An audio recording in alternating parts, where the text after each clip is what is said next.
చూస్ country delight, live better. ఇప్పుడే country delight app ని download చేసుకోండి. హైదరాబాద్ లో కాలుష్యం స్థాయి రోజు రోజుకు పెరిగిపోతుంది. ఒకవైపు ఢిల్లీలో చూస్తున్నా మనం నెంబర్ 1 ప్లేస్ లో ఢిల్లీ పొల్యూషన్ లో ఉంది. ఇక సెకండ్ ప్లేస్ కి హైదరాబాద్ రీచ్ అవుతుందేమో అని అనిపిస్తోంది. చాలా ప్లేసెస్ లో దారుణమైనటువంటి పొల్యూషన్ లెవెల్స్ రోజు చూస్తున్నటువంటి పరిస్థితి. దీనికి కారణం వెహికల్సా, లేకపోతే బయట వాతావరణంలో మార్పులా, లేదు మనం ఏ రకంగా పొల్యూషన్ కారణం అవుతున్నాము అంటే పొల్యూషన్ తీసుకొచ్చేదానికి పొల్యూషన్ అయ్యేదానికి మనం ఏ రకంగా కారణం అవుతున్నామో కూడా అర్థం కానటువంటి పరిస్థితి.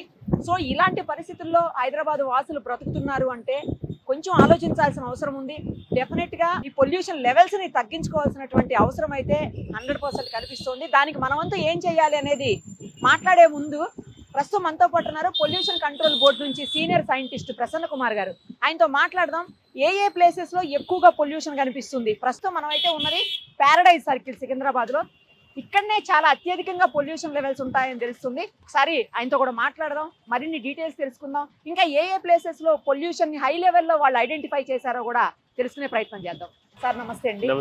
ఇప్పుడు మనం ఉన్నటువంటి పారడైజ్ సర్కిల్ ఎప్పుడు చూసినా సరే ఆల్వేస్ ట్రాఫిక్ ఇలాగే కంటిన్యూ అవుతుంది. ఇప్పుడు కూడా చూడండి ఎలా ఉంది. సో మీరు ఎక్కడెక్కడ పొల్యూషన్ కంట్రోల్ బోర్డు ఎక్కడెక్కడ ఐడెంటిఫై చేస్తోంది ఎక్కువగా పొల్యూషన్? రెండు వైపులా ట్రాఫిక్ ఎప్పుడు జామ్ అయ్యే ప్రదేశంలో మనకి ఎక్కువ ఎయిర్ పొల్యూషన్ ఉంటుంది. హైదరాబాద్ లో మెయిన్ ఎయిర్ పొల్యూషన్ కి కారణమే వాహనాల కాలుష్యం.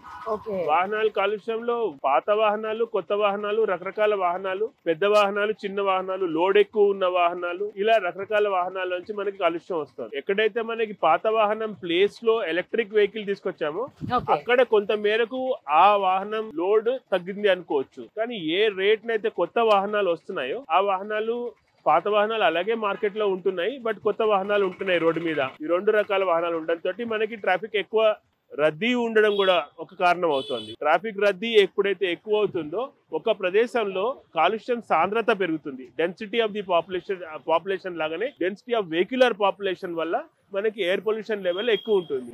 Paradise circle one of the most important places in terms of air pollution. ఇక్కడ ఎక్కువ ఎయిర్ పొల్యూషన్ ఉంటుంది. కారణం ఏంటి అంటే ఎక్కువ మటుకు ఇక్కడ వాహనాలు 4 వైపుల నుంచి వాహనాలు ఆగి ఉంటాయి.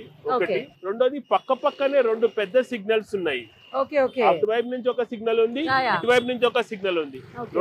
2 సిగ్నల్స్ దగ్గర కూడా ఎప్పుడు మనుషులు ఉంటారు. సో దాంతో ఆ మనుషులు అంటే ట్రాఫిక్ తోటి ఉంటారు. సో ఈ వాహనాలు ఆగిన వాహనము ఎప్పుడైనా సరే ఆగి పొగని వదులుతూనే ఉంటుంది. అంటే వాహనం ఆపేయడం కాదు, వాహనం ఆగింది అంతే. అంటే ఇంజిన్ ఆన్ లో ఉంది కాబట్టి దాని పొగ వదులుతూనే ఉంటుంది. దీన్ని ఐడ్లింగ్ అంటారు. ఇంజిన్ ఆన్ లో ఉండి వాహనం ఆగి ఉంటే అంటే ఏం పని చేయట్లేదు, కానీ ఇంజిన్ మాత్రం పని చేస్తుంది. ఆ క్రమంలో అప్పుడు కాలుష్యం అంటే టైల్ పైప్ లోంచి, వెనకాల పైప్ లోంచి పొగ వస్తూనే ఉంటుంది. ఆ పొగ ఆగదు. ఎంతసేపు ఇంజిన్ ఆన్ లో ఉంటుందో అంతసేపు అది పొగ వస్తూనే ఉంటుంది. ఎప్పుడైతే మళ్ళీ గేర్ 1 వేసి మళ్ళీ దాన్ని రైజ్ చేస్తారో అప్పుడు పొగ కొంచెం ఒక్కసారి ఎక్కువ వదిలి అక్కడి నుంచి వదులుతుంది, అక్కడి నుంచి వెళ్తుంది. ఇంటెన్సిటీ ఆఫ్ ఎయిర్ పొల్యూషన్ ఎప్పుడైనా సరే ఇంటెన్సిటీ ఆఫ్ ది ట్రాఫిక్ ని బట్టే ఉంటుంది నగరాల్లో. సో ఇక్కడ మనకి దుమ్ము, ధూళి, దాంతో పాటు కార్బన్ మోనాక్సైడ్, పొగలో ఉండే కార్బన్ మోనాక్సైడ్, దానికి తోడు నైట్రస్ ఆక్సైడ్స్, సల్ఫర్ డైఆక్సైడ్, ఇవన్నీ దీంట్లో ఉంటాయి. దానికి తోడు ఓజోన్ కూడా ఉంటుంది, బెంజిన్ కూడా ఉంటుంది. డీజిల్ వెహికల్స్ లో వాటిలోంచి బెంజిన్ కూడా వస్తుంది. ఇవి అన్ని కలిసిన మిశ్రమం మనకి బయటకు వస్తుంది. అన్నిటికంటే ఎక్కువ మనకి ఇంపాక్ట్ వచ్చేది కార్బన్ మోనాక్సైడ్. అది మనం ఉండాల్సిన స్థాయి కంటే ఎక్కువే ఉంటుంది ప్రతి చోట కూడా. దాని వల్ల ఏమవుతుందంటే అంటే blood supply to the brain అది ఇంపాక్ట్ చేస్తుంది. బ్లడ్ మూవ్మెంట్ ని మొత్తం ఇంపాక్ట్ చేస్తుంది. దాంతో మనకి అంటే ఇక్కడికి వచ్చినప్పుడు కాస్త మగతగానో లేకపోతే అంత కాన్సన్ట్రేషన్ తో మనం పని చేయలేము. దానికి తోడు శ్వాసకోశం మీద దీని ఇంపాక్ట్ ఉంటుంది. అంటే ముక్కు ఇక్కడ ఎక్కువసేపు ఉంటే తుమ్ములు ఖచ్చితంగా వస్తాయి. తుమ్ములు వస్తున్నాయి అంటే ఏంటనమాట, ముక్కు ఉమ్మే తుమ్ము, ముక్కు ద్వారా మనం ఉమ్ముతున్నాం అనమాట. అంటే లోపలికి వచ్చింది మనం తట్టుకోలేక బయటికి తోసేస్తున్నాం. ఒక హై స్పీడ్ లో బయటికి తోసేస్తున్నాం అనమాట. ఆ హై స్పీడ్ లో తోసేసినప్పుడు లోపలికి వెళ్ళిన దుమ్ము గానీ, ధూళి గానీ, కార్బన్ మోనాక్సైడ్ గానీ, నైట్రస్ ఆక్సైడ్ గానీ, సల్ఫర్ డైఆక్సైడ్ గానీ, ఇవన్నీ కూడా బయటికి పంపించేస్తాం. ఎందుకంటే మన ఊపిరితిత్తులు తీసుకునే వస్తువు కాదు అది.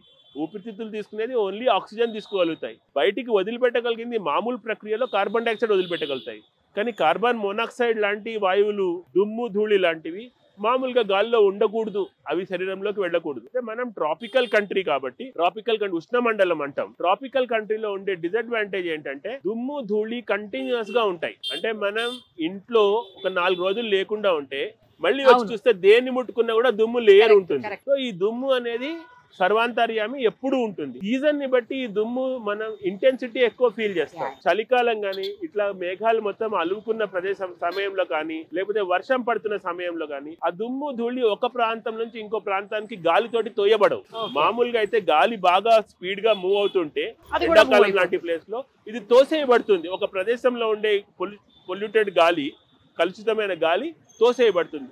సో ఎంత దూరం తోసేయబడితే అంత తక్కువ దాని సాంద్రత ఉంటుంది, అంత తక్కువ దాని ఇంటెన్సిటీ మనం ఫీల్ చేస్తాం. కానీ ఇక్కడ ఏమవుతుందంటే ఈ సీజన్ చలికాలం కానీ వర్షాకాలం కానీ గాలి మూవ్మెంట్ ఎక్కువ లేనప్పుడు అవి అక్కడక్కడే ఉంటాయి. సో మామూలుగా మనం ఫేస్ చేసే దానికంటే ఎక్కువ ఫేస్ చేస్తాం. ఇప్పుడు సపోజ్ మనకి ఏదైనా ఒక వేడి వస్తువు ఇట్లా శరీరం నుంచి ఇట్లా తీసుకెళ్లారనుకోండి, అది కొంచెం మనకి వేడి అని కాలుతుంది అనిపిస్తుంది, కానీ ఒక చోట ఆపామనుకోండి డెఫినెట్ గా కాలిపోతుంది అక్కడ. అట్లాగే ఈ ఎయిర్ పొల్యూషన్ ఒక ప్రదేశంలో ఎక్కువసేపు ఉంటే గనక, అక్కడే పొల్యూషన్ కదలకుండా ఉంటే గనక అది మన శరీరం మీద ఇంపాక్ట్ చూపిస్తుంది, మన శ్వాసకోశం మీద మెయిన్ ఇంపాక్ట్ చూపిస్తుంది, లంగ్స్ మన ఊపిరితిత్తుల మీద ఇంపాక్ట్, రకరకాల జబ్బులు, రకరకాల బేసికల్లీ ఇవన్నీ లంగ్ రిలేటెడ్ ఇల్నెసెస్ కి కారణం అవుతుంది. ఇప్పుడు మనం ఉన్నది ఈ ఏరియా కదండి, సికింద్రాబాద్ లో ఉన్నటువంటి పారడైజ్ ఏరియా. మళ్ళీ నెక్స్ట్ మీరు ఎక్కడ ఐడెంటిఫై చేస్తారు అక్కడ తీసుకెళ్ళండి ఒకసారి. అక్కడ ఏంటి కారణం చెప్పి, ఇక్కడ ట్రాఫిక్ మెయిన్ రీజన్ వెహికల్ ఇలాంటిదే. మనకి జూబ్లీ హిల్స్ చెక్ పోస్ట్ దగ్గర కూడా సేమ్ ఇట్లానే గంటల తరబడి నిమిషాల తరబడి మనకి కంటిన్యూస్ గా ఫ్లో ఆఫ్ ట్రాఫిక్. ఇప్పుడు సికింద్రాబాద్ సెకండ్ ప్లేస్ ఏది, తర్వాత సికింద్రాబాద్ తర్వాత జూబ్లీ హిల్స్ వస్తుంది. దీని తర్వాత నెక్స్ట్ మనకి ఎక్కువ ట్రాఫిక్ ఇంటెన్సిటీ ఉండేది పంజాగుట్ట చౌరస్తా. పంజాగుట్ట చౌరస్తాలో ఏమవుతుందంటే కంటిన్యూస్ ట్రాఫిక్ మూవ్మెంట్ ఇటు నుంచి ఇటు మారుతుంటుంది. అంటే 4 సైడ్స్ ట్రాఫిక్ మూవ్మెంట్ ఉంటుంది అక్కడ. ఇక్కడ నుంచి ఈ ఉప్పల్ నుంచి అక్కడికి వెళ్దాం. రైట్ సార్, అక్కడ మాట్లాడదాం. ప్రస్తుతం మనం ఉన్నాం పంజాగుట్ట మెయిన్ సర్కిల్ దగ్గర ఉన్నాము. ఒక్కసారి ఇక్కడ చూడండి, మీకు అటువైపు బంజారా హిల్స్ నుంచి వచ్చేవి, ఇటు అమీర్పేట నుంచి వచ్చే వెహికల్స్, సేమ్ టైమ్ ఖైరతాబాద్ నుంచి వచ్చేటివి, తర్వాత ఇటు బేగంపేట నుంచి వచ్చేవి, మొత్తం అన్ని కూడా ఒకటే సర్కిల్ దగ్గర జమ అవుతుంటాయి. సో పొల్యూషన్ లో సెకండ్ హైయెస్ట్ పొల్యూటెడ్ ప్లేస్ గా మనకి పంజాగుట్ట సెంటర్ అని చెప్తా ఉన్నారు.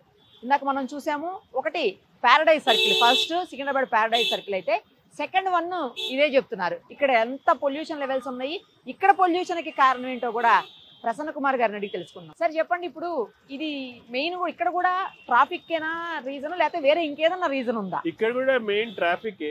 ఇప్పుడు మీరు చూడండి, ఈ ఆర్టీసీ బస్సులు ఇవి ఓల్డ్ ఆర్టీసీ బస్. అవును. ఇప్పుడు వీటి ప్లేస్ లో ఇప్పుడు కొత్త ఆర్టీసీ బస్సులు వచ్చాయి, which is electric vehicle. Electric vehicle వస్తే ఈ వాహనాలు ఎన్ని ఎక్కువ ఆర్టీసీ బస్సులు ఉంటే మనకు అంత బెనిఫిట్. ఇప్పుడైనా కూడా సగటున ఒక్కొక్క మనిషికి కాలుష్యం పుట్టించేది ఆర్టీసీ బస్ తోటి మనకి తక్కువ పుట్టిస్తుంది. బట్ ఓల్డర్ వెహికల్స్ కాబట్టి, ఇంకోటి దీంట్లోంచి డీజిల్ పొగ వస్తుంటుంది కాబట్టి ఇది ఒక కారణం. దానికి తోడు ఎక్కడైనా సరే 4 వైపులా కూడా ఎప్పుడు సిగ్నల్ వస్తుందో తెలియదు కాబట్టి, సిగ్నల్ వస్తుంది అనే ఉద్దేశంతో అందరి ఇంజిన్స్ అన్ని ఆనే ఉంటాయి, ఎవరు ఆఫ్ చేయరు. ఎన్ని సెకండ్ల తర్వాత మనకి ఇంజిన్ మళ్ళీ సిగ్నల్ వస్తుందో తెలుసు, అక్కడ రాసి ఉంటుంది, అది సరిగ్గా కనపడకపోవచ్చు. ఎందుకని చెప్పి అవేవి కనిపించవండి, చాలా చోట్ల లేవు కూడా, అవి కూడా కనిపించవు. ఇప్పుడు చూడండి, ఇది అన్ని వెహికల్స్ స్విచ్ ఆనే ఉన్నాయి, ఎవరు స్విచ్ ఆఫ్ చేయరు. స్విచ్ ఆఫ్ చేయకుండా ఉంటే ఇది ఐడ్లింగ్ అన్నమాట. ఈ ఐడ్లింగ్ లో వచ్చే పొగ వీళ్ళందరూ ఎక్స్పీరియన్స్ చేస్తుంటారు. అయితే వీళ్ళు ఎంతసేపు ఎక్స్పీరియన్స్ చేస్తారు, ఈ పొగని ఎంతసేపు వీళ్ళు అనుభవిస్తారు అంటే ఇక్కడి నుంచి అక్కడికి పాస్ అయ్యేంత వరకు వీళ్ళు అనుభవిస్తారు. కానీ ఇక్కడే ఉండే వాళ్ళు ఉన్నారు కదా, పోలీస్ వాళ్ళు కానీ, వాళ్ళు కంటిన్యూస్ గా దీన్ని ఎక్స్పీరియన్స్ చేస్తుంటారు. వాళ్ళ హెల్త్ ఎక్కువ ఇంపాక్ట్ అవుతుంది. దాన్ని దృష్టిలో పెట్టుకుని ఈవెన్ పోలీస్ వాళ్ళు కూడా, పోలీస్ శాఖ కూడా మనుషుల్ని ఒకవైపు నుంచి ఇంకో ప్లేస్ కి షిఫ్ట్ చేస్తూ ఉంటుంది, ఎందుకంటే వాళ్ళ హెల్త్ మీద ఎక్కువ ఇంపాక్ట్ ఉండకుండా. బట్ ఇది కంటిన్యూస్ గా ఇంపాక్ట్ ఉండే ప్లేస్ ఇది. కానీ పైన కూడా ఉందేమో సార్, ఇక్కడ ఒక ఫ్లైఓవర్ మనకు ఉండడం తోటి ఒక వైపు నుంచి ఇంకో వైపుకి వెళ్ళడానికి, అటువైపు నుంచి ఇటువైపు వెళ్ళడానికి వెహికల్స్ ఎక్కువ ఆగట్లేదు. బట్ పైన ఫ్లైఓవర్ ఉన్నా కూడా మనకి కింద ఎంత ట్రాఫిక్ జామ్ ఉందో కంటిన్యూస్ గా మీరు వెనకాల కూడా చూడండి, ఎన్ని వెహికల్స్ ఆగున్నాయి. అక్కడ వెహికల్స్ కూడా పొగని వదులుతానే ఉంటాయి కదా, పైన వెళ్లే వెహికల్స్ పొగ వదులుతాయి, కానీ అవి మూవ్మెంట్ లో ఉన్నాయి కాబట్టి ఆ పొగ ఇంటెన్సిటీ ఎక్కువ ఉండదు. కింద ఉండే వెహికల్స్ కంటిన్యూస్ గా ఆగి ఉంటాయి కాబట్టి ఆ ఇంటెన్సిటీ ఎక్కువ ఉంటుంది, దాని ఇంపాక్ట్ ఎక్కువ ఉంటుంది. మనకి ఇక్కడ చాలా జంక్షన్స్, అంటే అటు పంజాగుట్ట నుంచి వచ్చే వెహికల్స్, అదే బంజారా హిల్స్ నుంచి వచ్చేవి, తర్వాత ఇటు ఖైరతాబాద్ నుంచి వచ్చే ప్లేసెస్ లో అయితే చాలా ఎక్కువసేపు ఆగుతాయి కంటిన్యూస్. ఎందుకంటే అది విద్యుత్ సౌదా నుంచి ఇక్కడ దాకా ట్రాఫిక్ ఉంటుంది. కరెక్ట్. అక్కడ పైన అమీర్పేట్ నుంచి ఇక్కడ దాకా ఉంటుంది. ఈ పైనుంచి వచ్చేది మాత్రం ఈ స్టాచ్యూ దగ్గర నుంచి మాత్రం ఇక్కడ వరకు వస్తుంది. ఇక్కడ రాజీవ్ గాంధీ స్టాచ్యూ నుంచి ఇక్కడ దాకా ట్రాఫిక్ ఉంటుంది. సో ఎటువైపునైనా సరే ఎప్పుడు ట్రాఫిక్ ఉన్నప్పుడు దాని ఇంటెన్సిటీ ఎక్కువ ఉంటుంది, దాని ఇంపాక్ట్ కూడా ఎక్కువ ఉంటుంది. ఇంటెన్సిటీ ఎక్కువ ఉన్న కొద్దీ ఇంపాక్ట్ ఎక్కువ ఉంటుంది మన మీద. ఈ జంక్షన్ తర్వాత third highest pollution place Jubilee check post కూడా అట్లాగే ఉంది. ఆ తర్వాత కోకాపేట దగ్గర కూడా అట్లాగే ఉంటుంది. కోకాపేట కూడా. ఫస్ట్ జూబ్లీ హిల్స్ వెళ్దాం. నమస్తే అండి, నా పేరు రాజేష్, పంజాబ్ మనకి ఆర్టీఏ లెక్కల ప్రకారం ప్రతిరోజు కొన్ని వేల కొత్త బండ్లు వస్తూ ఉన్నాయి. వాటితో పాటు మన దగ్గర కొన్ని లక్షల బండ్లు హైదరాబాద్లో స్థానికంగా ఉంటున్నాయి. ప్రతిరోజు మనకి ఇన్ అండ్ అవుట్ కూడా లక్షల్లో వెహికల్స్ ఉండటం వల్ల సిటీలో ట్రాఫిక్ పొల్యూషన్ బాగా పెరిగిపోతుంది. అండ్ డేట్ అయిపోయిన ఫిట్నెస్ పోయిన వెహికల్స్ కంటిన్యూగా వాడడం వల్ల, ఆ పొల్యూషన్ చెకింగ్ సరిగ్గా చేసుకోకపోవడం వల్ల కూడా మనకి పొల్యూషన్ పెరిగిపోతుంది. పబ్లిక్ కొంచెం అవేర్నెస్తో ఆ పొల్యూషన్ని తగ్గించడానికి వెహికల్ ఫిట్నెస్ మెయింటైన్ చేయడం ముఖ్యం. ఇప్పుడు మనం ఉన్నాం Jubilee Hills check post junction లో. హైయెస్ట్ పొల్యూషన్ ఉన్నటువంటి థర్డ్ ప్లేస్ హైదరాబాద్ లో ఇదే. సో చూడండి ఒకసారి, అటు జూబ్లీ హిల్స్ రోడ్ నెంబర్ 36 వైపు వెళ్తాం రావడం వెహికల్స్, సేమ్ టైము అటు రకరకాల ప్లేసెస్ బంజారా హిల్స్ నుంచి వస్తాయి, సేమ్ టైం మణికొండ వైపు నుంచి వస్తాయి, చాలా రకాల వెహికల్స్ వస్తాయి. ఇంక ఇటు వచ్చేసరికి మొత్తం Panjagutta vehicles, same Khairatabad vehicles అన్ని కూడా ఇటే వస్తాయి కదా. నెక్స్ట్ ఈ లైన్కి వచ్చేసరికి శ్రీనగర్ కాలనీ వెళ్లే వెహికల్స్, కృష్ణానగర్, అమీర్పేట్, ఇలా రకరకాల ప్లేసెస్కి వెళ్ళేటువంటి. ఇది బంజారా హిల్స్ వెళ్ళే రోడ్.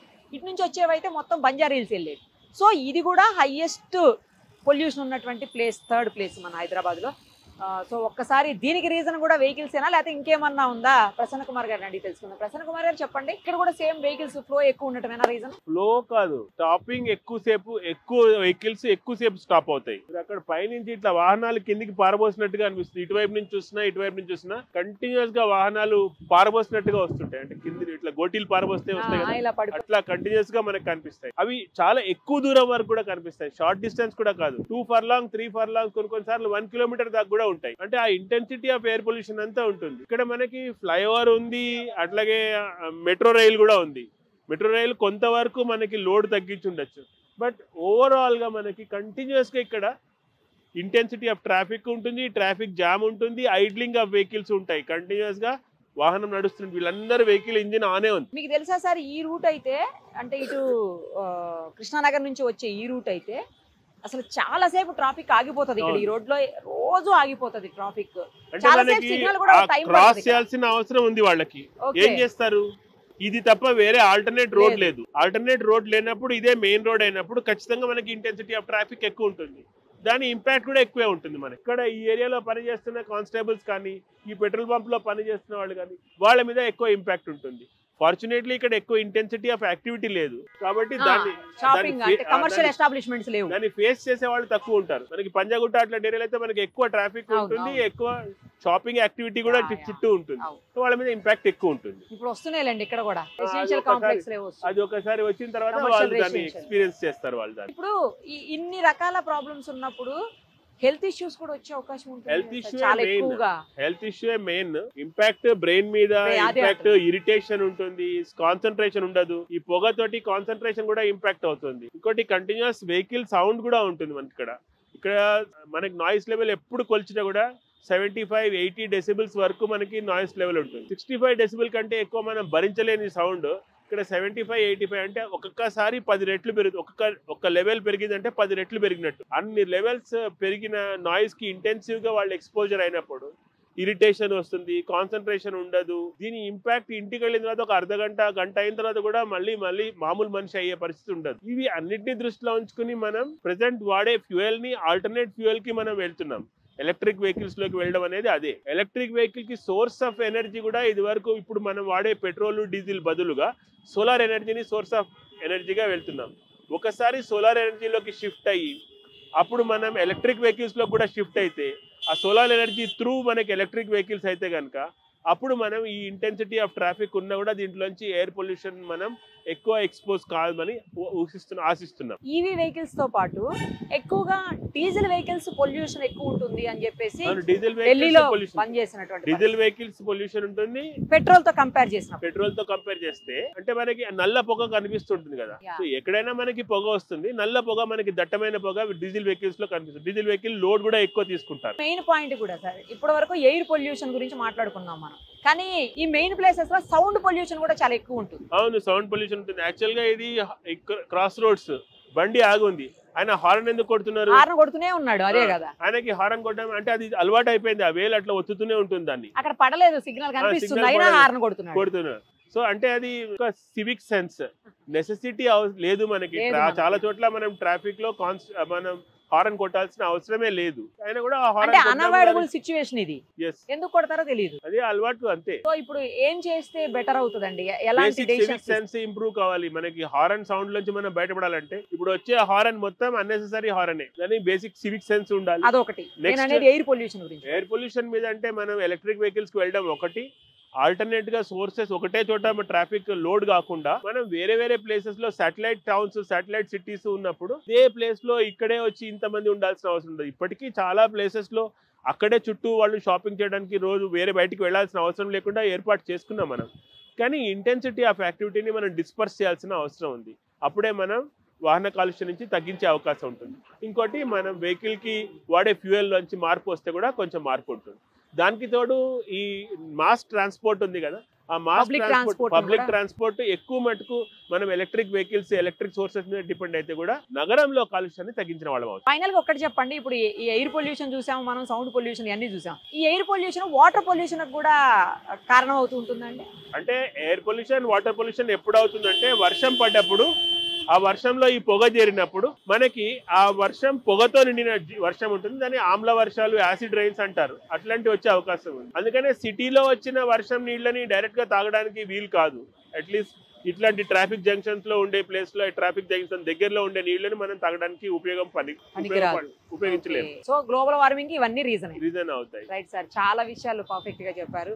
సో వీటన్నిటిని తగ్గించుకునే ప్రయత్నంలో మన వంతు ప్రయత్నం మనం కూడా చేయాల్సిన అవసరం ఉంది. ఎందుకంటే నెక్స్ట్ జనరేషన్స్ కాస్త మనం హ్యాపీగానే ఉన్నాం ప్రజెంట్, నెక్స్ట్ జనరేషన్స్ కూడా కాస్త హ్యాపీగా ఉండాలంటే ప్రపంచాన్ని వదిలిపెట్టబోతున్నాం అనేది మనం ఆలోచించాలి, ఆస్తితో పాటు. అంతే కదా. Right sir, thank you so much. Suman టీవీలో మీ పర్సనల్ అండ్ బిజినెస్ ప్రమోషన్స్ కోసం కింది నెంబర్ కి కాంటాక్ట్ చేయండి.